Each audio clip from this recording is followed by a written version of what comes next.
RSC Riposto Gescal inizia con il ricordo di Andrea, figlio di Sebastiano Russo, fondatore del club biancazzurro, scomparso nei giorni scorsi. La Gescal, un punto solo sin qui, affidata al tecnico juniores Francesco Fontana dopo le dimissioni di Fabrizio Giordano, resiste 8 minuti.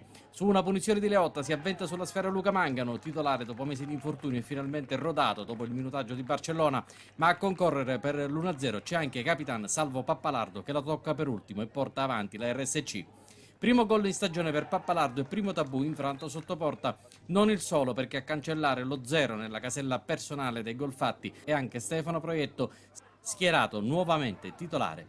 Nell'attacco Mitra, il pressing alto e l'avanzata verso la porta con tanto di dribbling e piatto al volo suonano come una liberazione per il giovane attaccante fatto in casa che dopo innumerevoli tentativi incassa la gioia di squadra e pubblico nell'occasione del 2-0 che chiude virtualmente la partita. Gol che potrebbero essere 2 per Proietto, ma il colpo di testa finisce alto dopo respinta di Maisano su botta al volo di Tornitore lanciato da Leotta e i tenori della vela suonano che è un piacere, mentre sul fronte difensivo si rischia solo una volta e mezza in 90 minuti con Spanò e con Cardia fermato dall'attento Cisterna. Il primo tempo si chiude con uno sfondamento da destra di Papa per Tornitore. Leotta digiuna, almeno per il momento, colpendo la traversa. La ripresa inizia con Mangano che si frappone fra i due arieti biancazzurri a caccia di gol. Leotta è murato quasi sulla linea. Dal corner che segue Tornitore la alza troppo di testa e poi è sfortunato quando incoccia sulla traversa il pallone del possibile 3-0, mentre Leotta trova pronta la risposta Maisano su classica punizione e giro. In una domenica straordinariamente tranquilla e che fila come da previsioni, una macchia di giallo, anzi di rosso, schizza rabbiosamente sul biancazzurro quando l'arbitro Campisi Rienna al quarto d'ora vede un'entrata fallosa di Di Mauro su Keita, purtroppo coperta dalla panchina e quindi non analizzabile con l'ausilio del nostro video.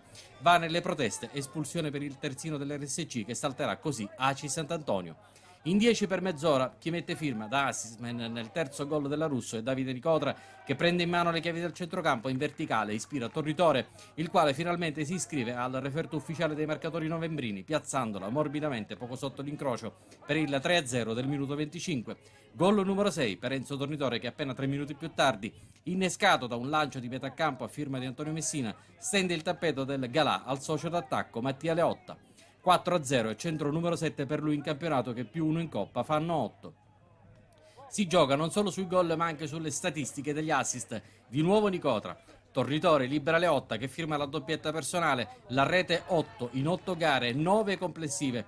Il 5-0, il risultato finale di una partita senza più storia e che conta altre 3 nitide palle gol per la RSC, a firma dei gemelli del gol ripostesi, che lasciamo alla nostra sintesi per dovere di cronaca.